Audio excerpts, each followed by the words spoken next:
ఏంటి దుర్యోధన, వయసులో నీకన్నా పెద్దవాడని కూడా చూడకుండా అలా మాట్లాడుతున్నావు?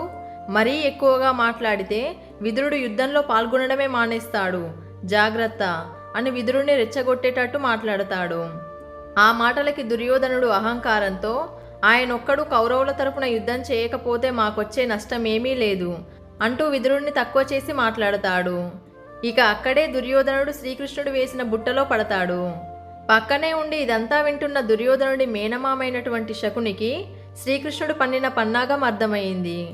ఇక వెంటనే దుర్యోధనుణ్ణి శకుని అడ్డుకునే లోపే జరగాల్సిన అనర్థం జరిగిపోయింది. నన్ను ఇంతలా అవమానపరిచిన నీ తరపున నేను యుద్ధంలో పాల్గొననంటూ ఈ హస్తినాపుర మంత్రి పదవినే వదిలేస్తున్నానంటూ ప్రతిజ్ఞ చేసి అక్కడి నుండి వెళ్ళిపోతాడు. అప్పుడు పక్కన ఉన్న శకుని శ్రీకృష్ణుడితో, ఊరికే రారు మహానుభావులు, దుర్యోధనుడి ఆతిథ్యాన్ని